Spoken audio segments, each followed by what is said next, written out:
სტრატეგია ხო მიზანზეა დამოკიდებული. ახალი არჩევნებია მიზანი. ხო, ახალი არჩევნები გაცხადებული პოზიცია ხო, მაგრამ აი თუ ვერ ჩამოყალიბდით ახალი არჩევნები როგორ გვინდა. აი პირობითად მოგო რომ გამოვიდეს ბიძინაიშვილი და თქვას რომ ოქტომბერში იქნება ასევე საპარლამენტო არჩევნებიც. მაგრამ ყველაფერი დანარჩენი იგივე დარჩება.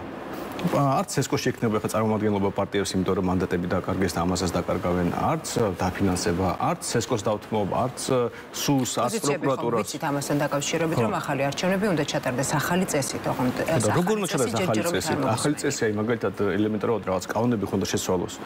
კანონი რომ შეიცვალოს, ვიღაცა მაშინ აღიაროს ამ პარლამენტის ლეგიტიმურობა. თუ არ აღიარებ, მაშინ ამ პარლამენტს რამე რო შეცვალოს, არ უნდა აღიარო. ანუ ეს ხო რაღაც ტიპის პოლიტიკური ჩიხია, რომელთაც მოსავალი უბრალოდ არ არსებობს თუ რაღაცაზე არ შეთანხმდით და მინიმუმ პოლიტიკურ პარტიებმა უნდა დაიწყოს ამაზე ლაპარაკი და როცა ლაპარაკი არ მიდის, როცა არის მიზანი კაფეოდ ჩამოყალიბებული და თან ეუბნები რომ მოდით ვიმოქმედოთო, ეს ხო ცოტა უხერხვალ გამოიყურება. წამოგვიდა ადამიანები უბრალოდ რაღაცას აკეთებენ მიზნის გარეშე. მაშინ ძალიან რთულია პროგნოზირება იმის რომ ეს ქმედება რამეს გამოიწვევს. ხა თეორიულად შეიძლება რა ვიცი, სირბილმაც დაამხოს რუსული რეჟიმი. და ვირბინოთ მაშინ მარათონები, მაგრამ თუ ვერ ხედა მიზეშედეგობრივ კავშირს, გარდა იმისა, რომ ქუჩის გადაკვეთვით, რა ვიცი, ათასობით ადამიანს გააღიზიანებ, იმიტომ რომ სასოფში გაიჭედებიან. აი ისინი გაღიზიანდებიან. ეს გაღიზიანება ამარცხებს რეჟიმს. თუ ის რომ შენ დაიღალიან, დაჯარიმდი და ეხა იყო წავიკითხე, რომ 600.000-ის ჯარიმები გამოეწერა, 600.000 რო ბიუჯეტში შევა, ქართლოსნებას ამიტომ უფრო დიდი პრობლემა ექნება თუ ნაკლები. და პრობლემა იმაშია, რომ მე კი იმას არ ვამბობ, რომ გზის გადაკვეთა ყოველთვის ცუდია. რაღაც მომენტში, რა ვიცი, რევოლუციებიც ხდება და სხვა ტიპის რაღაც ძალადობას ადგილი და ასე შემდეგ და ბევრ შემთხვევაში შეიძლება გამართებულიც აღმოჩნდეს ეს, მაგრამ მიზანი უნდა იყოს გასაგები. თუმცა ნახეთ, არ ფიქრობთ, რომ დრო არის პოლიტიკოსები, მათ შორის თქვენც, ალბათ, ჩაერთოთ პროცესებში აქტიურად, იმის გათვალისწინებით, რომ მუდმივად საუბარი არის, რომ აქციები თვითდინებით მიდის, რომ თვითნაბადია, ასე შემდეგ და ასე შემდეგ. არ არის იმის დრო, რომ პოლიტიკურმა პარტიებმა აიღონ პროცესები საკუთარ ხელში და ამავდროულად აიღონ პასუხისმგებლობა.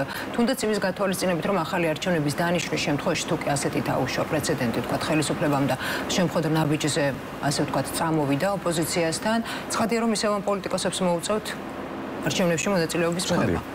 კი, რა თქმა უნდა და თავიდანვე ჩვენ რაღაც აპოლიტიკური აქცია ან აქციასაც არ არიან პოლიტიკოსები სათავეში, მე უცნაურად მეჩვენება ნებისმიერ შემთხვევაში. სხვა შემთხვევაში სადამდე როგორ უნდა გაგრძელდეს პროცესი? არა, ამას უბრალოდ აზრი არ აქვს თუ პოლიტიკოსები არიან სათავეში. იმიტომ რომ აი თუნდაც გამოვიდა 100.000 ადამიანი. ეს 100.000 ადამიანი ხო რომელიღაც პოლიტიკურ პარტიას ან პარტიებს უნდა უმაგრებდეს ზურგს. ვიღაცა და პოლიტიკური აქცია. არა, არასდროს არ იყო აქცია. აქცია არ არის აპოლიტიკური, უბრალოდ შეიძლება აქციას არ ქონდეს კაფეოდ ჩამოყალიბებული პოლიტიკური მიზანი. და ეს უბრალოდ მინუსი აქციის და არა პლუსი. მაგრამ ნებისმიერ შემთხვევაში ჩვენ ხედავთ რომ ყველა აქციაში იღებენ მოწვევას პოლიტიკოსები, მათი მედიები აშუქებენ ამ აქციებს, აქტივისტები არიან ჩართული, როგორ შეიძლება ამას დაარქვა რაიმე სახით აპოლიტიკური, უბრალოდ მიზანი რო არის კაფეოდ ჩამოყალიბებული და პასუხისმგებელი ადამიანი რო არის, რომ ამბობენ რომ მოდი გადავკეტო გზა და იმ წამსვე ამბობენ რომ არ გადავკეტა, უბრალოდ ჩვენ აქვთ გავა და თავისით იკეტება გზა, რომ საბოლოო ჯამში თავდება რაღაც ჯარიმები, დაჭერები და ასე შემდეგ, ეს არის ნორმალური.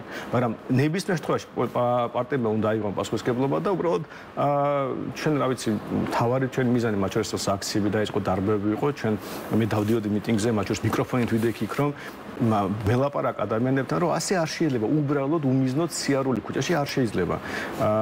და თუ სხვა პარტიები ჩვენ ხა სულ ამას ვიზახით და სულ მზად ვართ დისკუსიებში ჩავერთეთ, დებატებში ჩავერთოთ. მაგრამ თუ სხვა პარტიები ამას იგივეს გააკეთებენ, დაიწყება დისკუსია, მაშინ გამოჩნდება ვის აქვს უფლება ხალხის სახელით ილაპარაკოს და პროტესტის მონაწილეების სახელით ილაპარაკოს და ვის არ აქვს, ვის რა პოზიცია აქვს, ვის რა მხარდაჭერა აქვს და ასე შემდეგ. ამიტომ კი უნდა აიღონ პასუხისმგებლობა, უნდა ღიად დააფიქსრონ თავისი პოზიციები და არა მარტო დააფიქსრონ, ერთმანეთში იდებატონ, რომ გამოჩნდეს უკეთესი პოზიცია. ჯერ საუკეთესო პოზიცია და მერე საუკეთესო გზა, როგორ ეს პოზიცია დავიცვათ. მაშინ შეიძლება უკვე ილაპარაკო ერთობაზეც, რაღაც გაერთიანებებზე, ამ გაერთიანების შეუძლებლობაზე, მაგრამ გასაგები მაინც იქნება. ეხლა უბრალოდ ეს არის ინდივიდუალური პოლიტიკოსების ეგოს საკითხი, ვიღაცა მოსწონს, ვიღაცა არ მოსწონს, ვიღაცა უფრო დიდი ლიდერი გონია, ვიღაცას ნაკლები ბელადი და ასე შემდეგ და აი ამ პირადი ურთიერთობებზეა დამოკიდებული მათი, ასე ვთქვათ, გაერთიანება, არ გაერთიანების საკითხი.